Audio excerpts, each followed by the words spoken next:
नमस्कार सभी पेंशन धारकों का स्वागत करते हैं एक बार फिर से। दोस्तों, पेंशन धारकों के लिए बहुत ही बड़ी खबर निकलकर आ चुकी है।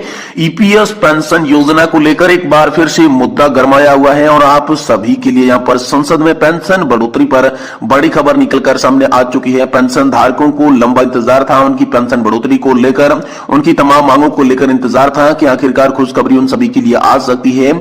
इस बीच दोस्तों, लोकसभा से आप सभी के लिए बड़ी खबर आई है। एक बार फिर से संसद में दोस्तों पेंशन बढ़ोतरी का मुद्दा जो है वो गूंजा है और लोकसभा में 3 बड़े नेता जो हैं उन्होंने दोस्तों ईपीएस पेंशन को लेकर ये मुद्दा उठाया है। इसके बारे में संपूर्ण जानकारी और चर्चा इस वीडियो के माध्यम से आप सभी को बताने वाले हैं। वहीं दोस्तों, कर्मचारी भविष्य निधि संगठन की ओर से आप सभी के लिए बड़ा अपडेट निकल कर आ रहा है। ईपीएफओ ने 6.5 करोड़ लोगों को दी है बहुत ही जरूरी जानकारी। नजरअंदाज करना आप सभी के लिए भारी पड़ सकता है। इसको लेकर हाल फिलहाल में बड़ा अपडेट आप सभी के लिए आ रहा है। वहीं दोस्तों, केंद्र के सम्मान, महंगाई भत्तों, पुरानी पेंशन बहाली और पदोन्नति प्रक्रिया को लागू किए जाने को लेकर बड़ा यहां पर आप सभी के लिए अपडेट आया है। विस्तृत जानकारी आप सभी को ईपीएस पेंशन के साथ साथ सरकारी कर्मचारी, राज्य कर्मचारियों से जुड़ी आज की इस वीडियो के अंदर देने वाले हैं।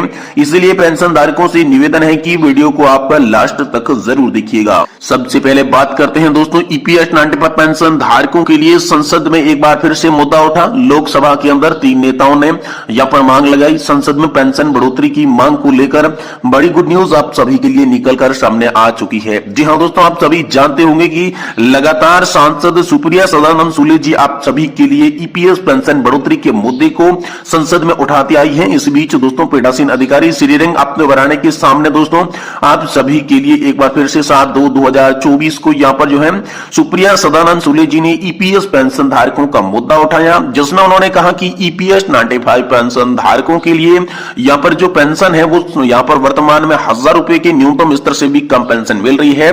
600 से 700 रुपए की पेंशन जो है उन्हें मिल रही है और इस महंगाई के दौर में 600 से 700 रुपए की पेंशन में कुछ भी नहीं हो पाता है। वृद्ध पेंशन धारक अगर किसी भी खास अवसर पर यहां पर अपने परिवारजनों के लिए कोई तोहफा खरीदने जाता है तो भी उन्हें शर्मिंदगी के साथ वापस लौटना पड़ता है, क्योंकि इतनी कम पेंशन के अंदर उनका गुजारा नहीं हो पाता, उनका दवाइयों का खर्च नहीं निकल पाता और उनकी छोटी छोटी खुशियों में जो है ये छोटी सी रकम जो है शरीक होकर उनके लिए काफी मददगार साबित नहीं हो पाती। इसीलिए यहां पर सुप्रिया सूले जी ने दोस्तों एक बार फिर से ईपीएस पेंशनरों की मांगों को उठाया है। उन्होंने कहा है कि ईपीएस 95 पेंशन योजना के तहत अंशदान देने के बावजूद भी आप पेंशन धारकों को यहां पर जो पेंशन की राशि है वो 600 या फिर 700 रुपए की मिल रही है। 1000 रुपए की न्यूनतम स्तर से भी नीचे की पेंशन मिल रही है।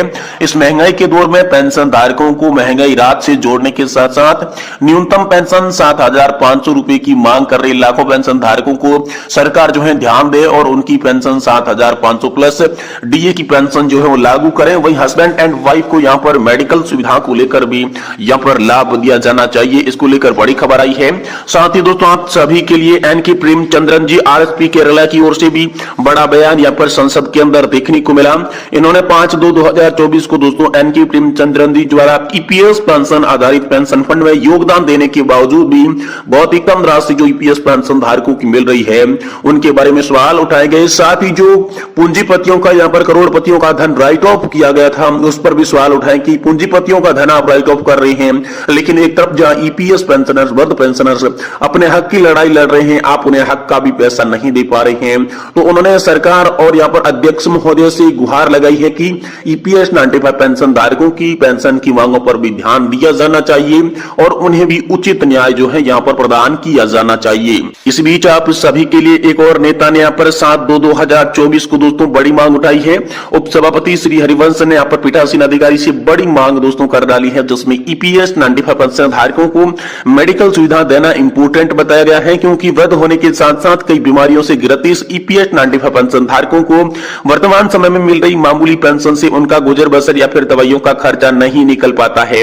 इसलिए उन्होंने कहा है कि पेंशन धारकों को उनके लिए फ्री मेडिकल सुविधा के साथ साथ उचित पेंशन का लाभ दिया जाना चाहिए, क्योंकि यहाँ पर पेंशन धारकों ने कई बार मुद्दे को उठाया है, कई बार इस सवाल को उठाया, लेकिन इसके बाद भी पेंशन धारकों की कोई भी मांग मंजूर नहीं हुई। बहुत ही बड़ी उम्मीद बजट 2024-25 से थी, लेकिन बजट में कहीं पर भी पेंशन धारकों की बात नहीं कहे जाने के कारण पेंशन धारकों में काफी नाराजगी है और इसी नाराजगी को यहाँ पर संसद में जाहिर किया। सांसद महोदयों के माध्यम से 3 बड़े सांसदों ने, 3 बड़े नेताओं ने आप सभी के लिए यहाँ पर जो है बड़ी मांग ईपीएस पेंशन को लेकर उठाई है। हाल फिलहाल में ये बड़ी खबर आ रही है।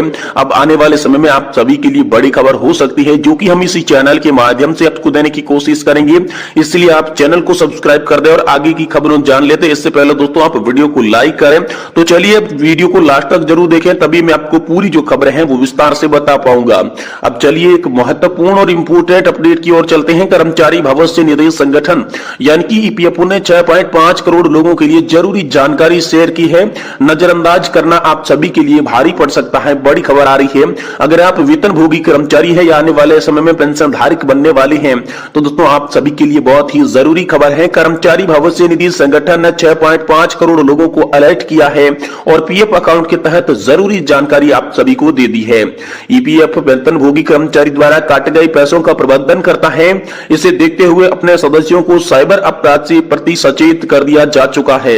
जी हां दोस्तों, कर्मचारी भविष्य निधि संगठन ने कहा कि पीएफ खाते के नाम पर धोखाधड़ी के कई मामले हाल फिलहाल में सामने आ रहे हैं। जालसाज ईपीएफओ के नाम पर फोन कॉल या मैसेज के जरिए लोगों को निजी जानकारी मांग रहे हैं, उन्हें धोखाधड़ी का शिकार बना रहे हैं। ऐसे में ईपीएफओ ने सतर्क रहने की भी यहां पर आप सभी को सलाह दी है। दोस्तों ईपीएफओ इश्यूज अलर्ट में कहा गया कि ऐसे मैसेजेस और कॉल के लिए आप सतर्क हो जाइए। अगर आपके पास किसी भी कर्मचारी भविष्य निधि संगठन की ओर से कोई मैसेज या फिर कॉल आता है, तो दोस्तों आप सतर्क हो जाइए, क्योंकि ये धोखाधड़ी के मकसद से भी हो सकता है। ईपीएफओ ने ट्वीट करके ये जानकारी दी है कि आधार कार्ड, पैन कार्ड, यूएएन और पासवर्ड के बारे में जानकारी किसी को भी न दें। अकाउंट नंबर, ओटीपी, निजी जानकारी कोई भी कहीं पर भी ईपीएफओ या फिर कर्मचारी भविष्य निधि संगठन नहीं मांगता है। इसके अलावा ये चीजें जो कि व्हाट्सएप और अन्य सोशल मीडिया के जरिए शेयर नहीं करना चाहिए। कहा कि ऐसे मैसेजेस का आपको बिल्कुल भी जवाब नहीं देना है, वरना आप सभी के साथ में धोखाधड़ी हो सकती है। आप सभी को भी भारी नुकसान जो है यहाँ पर देखने को मिल सकता है, क्योंकि जालसाज इस तरीके के यहाँ पर हथकंडे अपना रहे हैं, जिससे पेंशन धारकों को और पीएफ अकाउंट वाले होल्डर्स को यहाँ पर जो है शिकार बना रही हैं।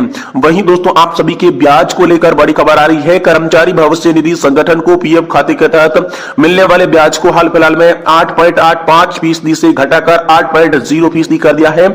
ये 40 साल का सबसे निचला स्तर है कर्मचारी भविष्य निधि संगठन में। 1977-78 के दौरान सबसे कम ब्याज जो है 8% था, जिसके बाद 8.1% ब्याज ये सबसे कम माना जा रहा है, जो कि पिछले 40 सालों में सबसे निचले स्तर पर ब्याज आप सभी के लिए माना जा रहा है। वहीं अगली बड़ी खबर आप सभी के लिए निकल कर आ रही है। केंद्र के समान महंगाई भत्तों, साथ ही पुरानी पेंशन बहाली और पदोन्नति प्रक्रिया को लागू किया जाना चाहिए। इसको लेकर हाल फिलहाल में आप सभी के लिए बड़ी खबर निकलकर सामने आ चुकी है।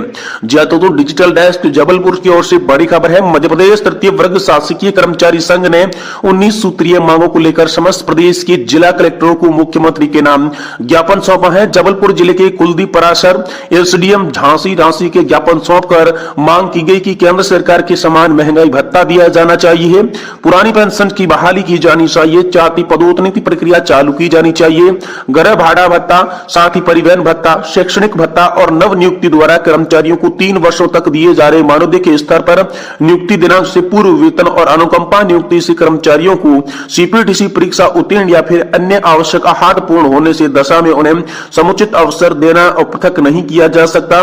कैशलेस बीमा योजना प्रारंभ की जानी चाहिए। अनुपमा निकुंज सरलीकरण किया जाना चाहिए और सेवानिवृत्ति की आयु में एक रूपता लाई जानी चाहिए। अर्धवार्षिक की आयु की 33 वर्ष के स्थान पर 25 वर्ष की जाए और लिपिकों को यहाँ पर 1000 रुपए प्रति माह कंप्यूटर भत्ता दिया जाए।